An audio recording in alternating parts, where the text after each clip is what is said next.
गहरी नींद में सो रही चैत्रिका को लगा कि किसी ने उसके हाथ और गाल को छुआ है। नींद एक क्षण में हल्की होने लगी।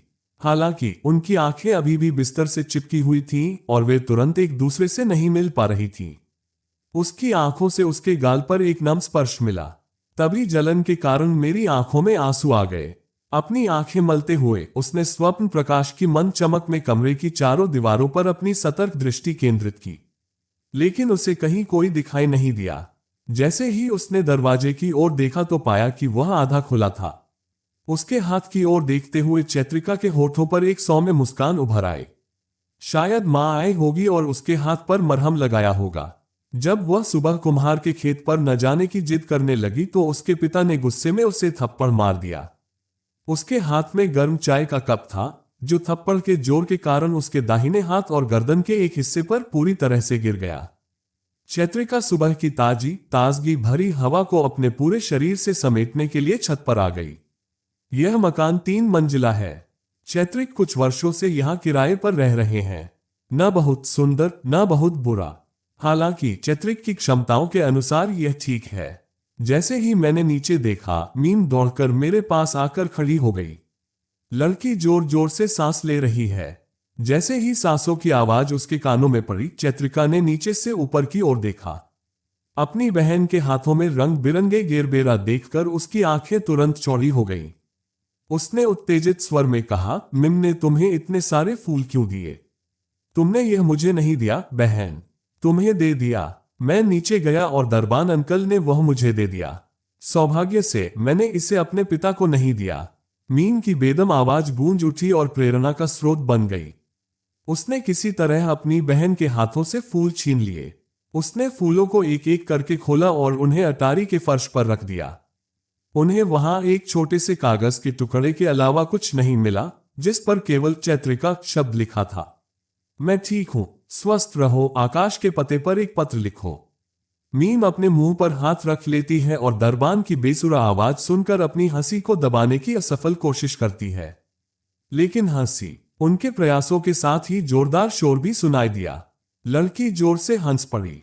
हंसी की आवाज सुनकर दरबान चाचा ने शर्मिंदगी के कारण गाना बंद कर दिया, मुंह बना लिया और अपनी सीट से खड़े हो गए। चैत्रिका ने आंखें घुमाकर मीम की ओर देखा। मीम अपनी बहन के आंखों के मेकअप को देखकर बड़ी मुश्किल से अपनी हंसी रोक पाए। चैत्रिका ने अपना सिर घुमाया और दूसरी मंजिल की ओर देखा। ऐसे समय में पिताजी खिड़की के पास बैठते हैं।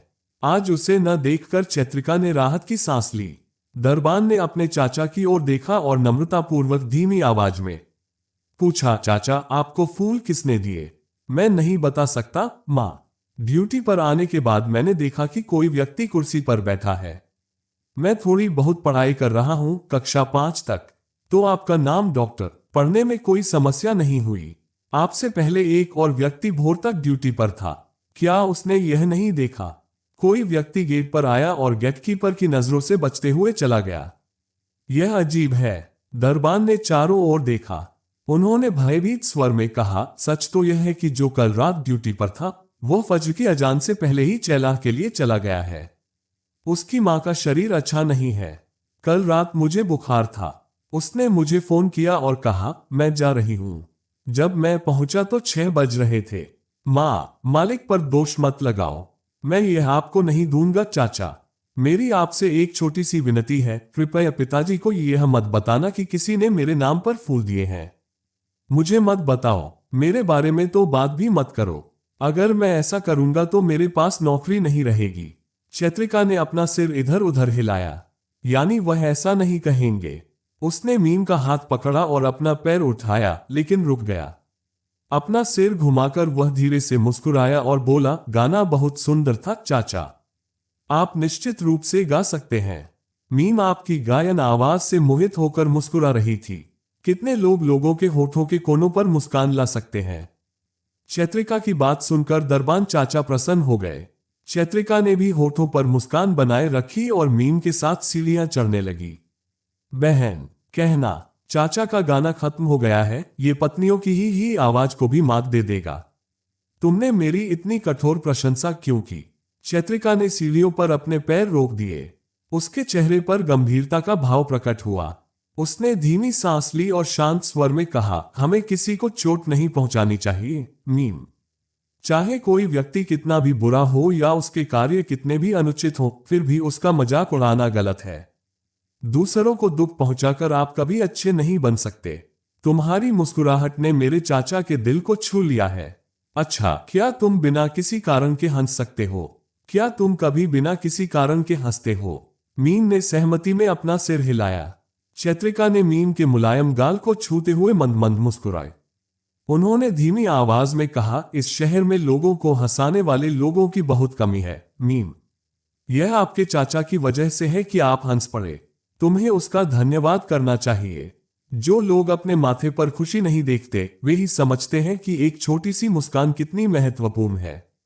चैत्रिका किसी तरह फूलों को घूंघट में छिपाती हुई कमरे में आई।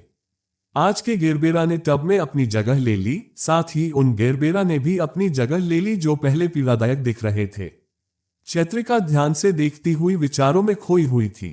4 दिन पहले किसी ने मुझे विभिन्न रंगों के गेरबेरा फूल दिए। पंखुड़ियों की वर्तमान स्थिति सूखने वाली है। चैत्रिका अपनी पढ़ाई खत्म करके स्कूल से घर लौट रही थी। बादल आकाश के विशाल विस्तार में खेल रहे थे।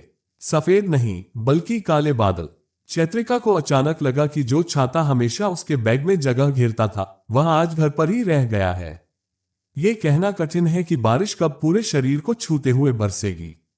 परिणाम स्वरूप वह तेज गति से चल रहा है। जैसे ही वह गली पार करके सड़क पर पहुंचा, एक छोटा लड़का दौड़ता हुआ उसके पास आया। बच्चे के हाथ लाल, पीले और गुलाबी गेरबेरा फूलों से भरे हुए हैं। उसने फूल आगे बढ़ाए और मनमोहक स्वर में कहा, मामी, मोती ले लो। आंटी मणि। चैत्रिका ने जैसे ही फोन सुना वह दंग रह गई। जैसे ही लड़के ने स्थिर निगाहों से फूलों को उठाया, वह चला गया और कुछ दूरी पर खड़ी काली कार में बैठ गया। अपनी पूरी कोशिश के बावजूद चैत्रिका यह नहीं देख सकी कि कार में कौन था, क्योंकि कार उसके देखने से पहले ही गायब हो चुकी थी। अगर आप देख नहीं सकते, अगर आप बुला नहीं सकते, तो फूल देने का मतलब है बचाना। चैत्रिका अपनी मां के फोन से थोड़ी घबरा गई। वह काम में मदद के लिए पुकार रहा है। चैत्रिका अचानक अपने विचारों से बाहर आए और निराशा मिश्रित सांस ली। कैसे उसका जीवन एक भूल भुलैया बन गया है, जिससे बाहर निकलने का सही रास्ता ढूंढने में वह असफल रहा है। उसने अपने कोमल हाथों से फूलों को छुआ। उन्होंने शांति से कहा, क्या तुम्हें मिशन याद है? मैंने तुम्हें पिछली बार बताया था कि मेरे जीवन में प्यार की शुरुआत मुट्ठी भर फूलों से होनी चाहिए। मुझे अभी भी नहीं पता था कि ये शब्द मेरे द्वारा तुमसे कहे गए अंतिम शब्द होंगे। हमने कल भी बात की थी, लेकिन वह मिशन अलग था, आप नहीं। सफारत की दादी, चाचा और चाची सभी खाने की मेज पर बैठे हैं। सफरत ने एक कुर्सी खींची और दादी के बगल में बैठ गया। उसने दादी की प्लेट में रोटी रखी और गंभीर स्वर में कहा, जो व्यक्ति अब खाना बनाता है, वह बिल्कुल भी अच्छा खाना नहीं बनाता दादी। खाने के बाद मुझे संतुष्टि महसूस नहीं होती। इसका स्वाद पानी जैसा है। तुम्हारी उम्र खाना बनाने की नहीं है। और अम्मू आंटी खाना बहुत अच्छा नहीं बनाती। खाना पकाने के लिए नए लोगों को लाया जाएगा। इसके अलावा, खाना पकाने के अलावा वह आपकी देखभाल भी करेगी। ऐसे व्यक्ति का मतलब है पत्नी। क्या तुम शादी कर रहे हो और तुम्हें पत्नी मिलेगी, भाई? प्रियंती की बात सुनकर सफरत ने अपना सिर झुका लिया और सीधा बैठ गया। वह अजीब तरह से मुस्कुराया और बोला, मैं खाना बनाने के लिए किसी और को ला रहा हूं, अपनी पत्नी को नहीं। कुछ लोग नहीं चाहते कि मेरे जीवन में खुशियां आए।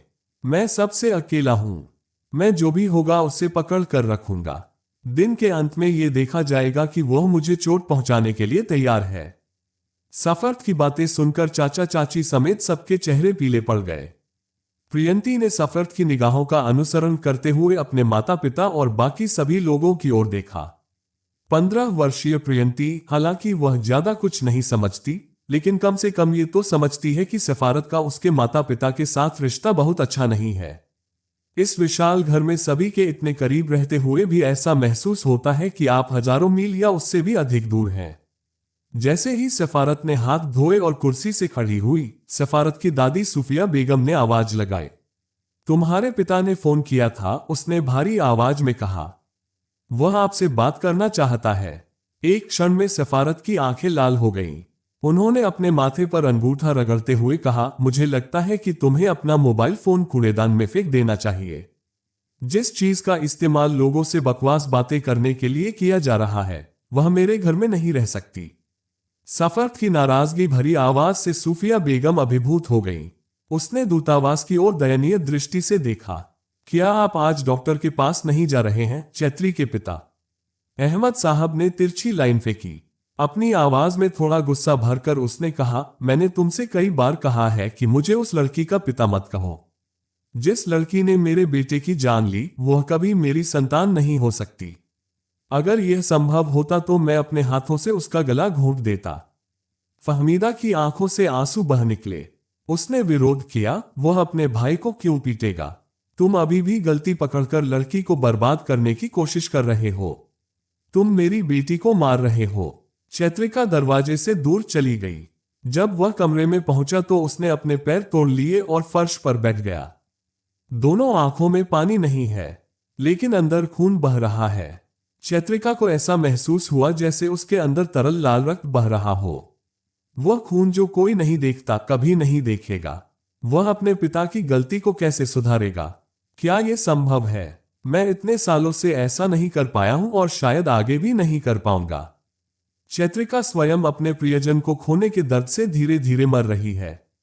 चैत्रिका ने स्वयं पर नियंत्रण किया और खड़ी हो गई। हर बार जब आत्मा मरती है तो वह स्वीकार करता है, लेकिन ये कभी नहीं टूटेगा। उसके पास कई जिम्मेदारियां हैं। भले ही पिता उसे पुत्र के रूप में 100,000 बार अस्वीकार कर दे, फिर भी वह पुत्र के रूप में अपनी जिम्मेदारियां निभाएगा। उसने कागज के एक छोटे से टुकड़े पर लिखा, मैं बाहर जा रहा हूं मां, मैं बहुत जल्द वापस आ जाऊंगा। ये कहने के लिए वह अपनी मां के कमरे में भाग गया। उसके सीने से तीव्र पीड़ा मिश्रित सांस निकली, जिसे एक शब्द में उच्छ्वास कहा जा सकता है। उसने कागज को रसोई घर में चूल्हे के पास एक छोटे पत्थर से दबा दिया। किसी समय चैत्रिका अपनी दादी के घर जाते समय रेलवे लाइन से पत्थर उठा लाई थी। बरस गया बादल का पानी, मूसलाधार बारिश। चैत्रिका अपनी प्रिय सहेली मेहता का हाथ पकड़कर बस स्टैंड की छतरी के नीचे दौड़ी। मैं आज फिर छाता लाना भूल गया। वह धूप वाला दिन देखने के लिए घर से निकला। फिर जैसे ही मेहतास अपने घर से बाहर निकले, सड़क के बीचों बीच जोरदार आवाज के साथ बारिश शुरू हो गई। बस स्टॉप पर ज्यादा लोग नहीं हैं। उनसे थोड़ी दूरी पर 3 लड़के खड़े हैं। शायद बस का इंतजार कर रहा होगा। चैत्रिका का चेहरा शर्म से खामोश हो गया जब उसने खुद को देखा। वह इतनी गीली तो नहीं थी, लेकिन चूंकि वह सफेद पोशाक थी, इसलिए थोड़ी गीली होने पर भी वह बहुत प्रभावशाली लग रही थी। मेहता की ओर देखते हुए उसने पाया कि उसकी पोशाक गीली होने के बावजूद भी खराब नहीं लग रही थी। शायद इसलिए क्योंकि यह काला है। चैत्रिका ने अपने पतले घूंघट से स्वयं को यथासंभव ढक लिया। मौसम अब वर्षा से मुक्त है। जब वह मेहता से कुछ बातें कर रहा था तो अचानक किसी के बाएं हाथ के ठंडे स्पर्श से उसकी छाती कांप उठी। उसने भयभीत आंखों से दूसरी ओर देखा। प्रशांत को किसी को न देखकर बहुत आश्चर्य हुआ। उसने स्पर्श महसूस किया। ऐसा कैसे हो सकता है? वह तुरंत आश्चर्यचकित होकर पीछे मुड़ा, क्योंकि उसकी गर्दन पर गर्म सांसें पड़ रही थीं। चैत्रिका चौंक गई और स्तब्ध रह गई, क्योंकि उसकी आंखों के सामने एक जाना पहचाना चेहरा प्रकट हुआ। उसके गले से कर्कश स्वर निकला, सफरत। दूतावास सामने ही, बहुत नजदीक स्थित है। उसकी अभिव्यक्ति उदासीन, मौन है। चैत्रिका राजदूत की अचानक निकटता को स्वीकार करने में असमर्थ है। 2 कदम पीछे हटकर उसने दांत पीसते हुए पूछा, तुम यहां क्या कर रहे हो? सफारत ने बिना कोई जवाब दिए अपनी जैकेट उतारनी शुरू कर दी। चैत्रिका को खुली सड़क पर लोगों के सामने राजदूत की हरकत देखकर झटका लगा। अपनी आवाज को तीखा रखते हुए उसने फिर पूछा, तुम बोल क्यों नहीं रहे हो? तुम मेरे इतने करीब क्या कर रहे थे? मैं देख रहा था। चैत्रिका तीखे प्रश्न का सरल उत्तर सुनकर चौंक गई। वह भौचक्का होकर बोला, क्या मतलब है तुम्हारा? सफारत की आंखों में घृणा झलक उठी। उन्होंने चैत्रिका की ओर अपनी जैकेट बढ़ा दी और निर्भीक भाव से कहा, तुम दिखा रही थी, हम देख रहे थे। क्या तुम इतने मूर्ख हो? जैसा कि कहावत है, बुद्धिमानों के लिए यह संकेत है तथा मूर्खों के लिए यह धक्का है। आप किस श्रेणी में आते हैं, चतुर या मूर्ख? सफरत की बात सुनकर चैत्रिका का सिर धड़कने लगा। जब उसने आगे देखा तो उसने देखा कि उसके पीछे 3 लड़के खड़े हैं। कब आया? मैंने मिहिता के साथ अपने शब्दों की लय पर भी ध्यान नहीं दिया। उसने खुद को देखा और शर्म से फिर चुप हो गया। जब आप कपड़े पहनते हैं तो ये बहुत बदसूरत दिखता है। लड़के अकेले नहीं हैं, दूतावास ने भी उन्हें देखा है। चैत्रिका सफर्त को कुछ कड़वी बातें कहना चाहती थी। अगले ही क्षण, एक क्षण के लिए अपमान और चोट को भूलकर उसने जल्दी से जैकेट पकड़ ली और अपने सम्मान की रक्षा के लिए उसे अपने शरीर पर लपेट लिया। उसने अपने आप से दृढ़ वादा किया कि वह कभी भी उस सफेद पोशाक को पहनकर बाहर नहीं जाएगी। कभी नहीं। इस शर्मनाक घटना ने अचानक उनके सफेद रंग के चुनाव को काले रंग से ढक दिया। मिहिता काफी देर तक मूक दर्शक बनी रही। सब कुछ उसके सिर के ऊपर से गुजर रहा था। वह धीरे से मुस्कुराया जब उसके मन में सफारत के हाथों से चैत्रिकर की जैकेट छीनकर उसे पहनाने का विचार आया। तुरंत ही उसने आश्चर्यचकित स्वर में पूछा, सर, क्या आप यहां हैं? सफर्त ने अपनी घड़ी पर नजर डाली और फिर मिहिता की ओर देखा। घड़ी गीली है, उन्होंने सहजता से उत्तर दिया। कार बीच सड़क पर खराब हो गई। ड्राइवर इसे ठीक कर देगा। तब तक इंतजार करना संभव नहीं है, इसलिए मैंने सोचा कि मैं बस से घर जाऊंगा। वैसे तुम्हें मेरे घर के लिए एक नया रसोइया लाना था। जी श्रीमान, मैं थोड़ी देर में जाऊंगा। सफारत ने और कुछ नहीं कहा। वह चैत्रिका से दूर खड़ा होकर बस का इंतजार करने लगा। चैत्रिका सिकुड़ी हुई आंखों से दूर सफेद शर्ट पहने खड़े सुंदर युवक को देख रही है। अगर आप कोई गलती भी कर दे तो सफारत पीछे मुड़कर भी नहीं देखता। उसकी निगाह से बारिश की हर बूंद टपकती है। चैत्रिका को लगता है कि उसे एक बार फिर से निर्लज बनना चाहिए, एक बार फिर दूतावास जाना चाहिए और मान्यता मांगनी चाहिए। समय किसी व्यक्ति को इतना कैसे बदल सकता है? जैसे ही बस रुकी, सफर्त ने अपने पैर ऊपर उठाए और सिर झुकाकर चैत्रिका की ओर तीखी नजर से देखा। उसकी दृष्टि की तीक्ष्णता में एक प्रकार का नशा मिश्रित था, जिसने चैत्रिका की हृदय गति को बढ़ा दिया। चैत्रिका ने एक बार स्वयं की ओर देखा। फिर जब वह अपनी जैकेट उतारने वाला था, सफारत ने उसे बीच में रोका और कहा, कृपया जैकेट घर पहुंचा दीजिए। ऐसा कोई नियम नहीं है जो कहता हो कि आप मेरे घर में दूसरी बार कदम नहीं रख सकते, सिर्फ इसलिए कि आपको एक बार बाहर निकाल दिया गया है। यदि आप अपमान को अपने पास रखेंगे तो खुशी भाग जाएगी। कभी कभी आपको ये समझना होगा कि समय क्रूर है। ये कहते हुए लड़के ने उन तीनों की ओर ऊंची आवाज में कहा, मुझे लगता है कि आप लोग बस का इंतजार कर रहे थे। बस चली जाएगी, तुम नहीं जाओगे। तीनों लड़के एक दूसरे के चेहरे की ओर देखने लगे। सफर्त की नजर देखकर वह बिना देर किए बस में चढ़ गया। बस तो नजरों से ओझल हो गई, लेकिन चैत्रिका अभी भी वहीं खड़ी, स्तब्ध। सफारत के शब्दों में कितना रहस्य था। चैत्रिका को कुछ भी समझ में नहीं आता। उसे रहस्यमय बातचीत परेशान करने वाली लगती है। इन बातों के बारे में सोचकर मेरा दिमाग सुन्न हो जाता है।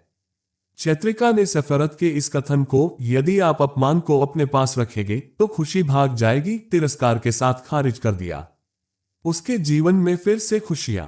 उसने अपने आप से कहा, मुझे खुशी की बीमारी है, यह एक बड़ी बीमारी है। जैकेट से एक बहुत ही सुंदर खुशबू उसकी नाक में आ रही थी। चैत्रिका ने अपनी आंखें बंद कर ली। जैसे ही मैंने उसकी खुशबू को गहराई से सूंघा, मेरा मन यादों में डूब गया। यह पहला दिन था जब चैत्रिका और सफर्त एक साथ बैठे थे, और यही वह दिन था जब उन्होंने इस मनमोहक सुगंध को सूंघा था।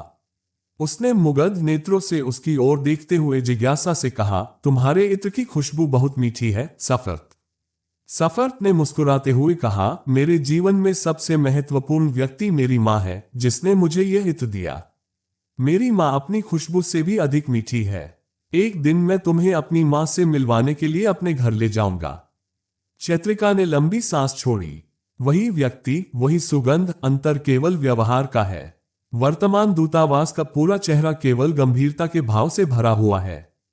कितना तीखा तीखा क्रोधपूर्ण व्यवहार है। कुछ समय पहले ही बारिश धरती से चली गई है। चैत्रिका विपरीत दिशा में चलती है, उसकी जैकेट उसके शरीर के चारों ओर कसकर बंधी हुई है। ठंड से गोरा चेहरा पीला और रक्तहीन हो जाता है। मिहिता दौड़कर पास आए। लड़की हांफते हुए चैत्रिका के पीछे चल रही थी। जब भी वे साथ होते हैं, चैत्रिका अपनी गति बढ़ा देती है और उसे भगा देती है। अचानक चैत्रिका का व्यवहार उसके दिमाग में नहीं आता। गहरी सांस लेते हुए उसने चैत्रिका का हाथ पकड़ लिया और उसे कसकर पकड़ लिया। उसने थकी हुई आवाज में कहा, चैत्री, तुम ये क्यों कर रही हो? और तुम घर क्यों जा रही हो? अचानक तुम्हें क्या हो गया? मैं ये काम नहीं करूंगा, मिही। इसलिए तो मैं आपके साहब के घर जाने को भी तैयार नहीं हूं। चैत्रिका ने उदासीन भाव से उत्तर दिया। मिही चौंक कर खड़ी हो गई और बोली, क्या तुम पागल हो गई हो, चैत्री? तुम 1 साल से नौकरी की तलाश कर रही हो। मैंने अपने ऑनर्स के दूसरे वर्ष तक अध्ययन नहीं किया। आप स्वयं जानते हैं कि इन दिनों इंटरमीडिएट डिग्री वालों के लिए कोई नौकरी नहीं है। मैंने अपने परिवार की स्थिति के कारण अपनी पढ़ाई छोड़ दी। तुम्हारे दिमाग में अपने पिता की हालत है ना? तुरंत ही चैत्रिका ने मिहिर की ओर एक दयालु दृष्टि डाली। श्री अहमद ने लगभग 1 वर्ष पहले एक दुर्घटना में अपना बायां हाथ खो दिया था।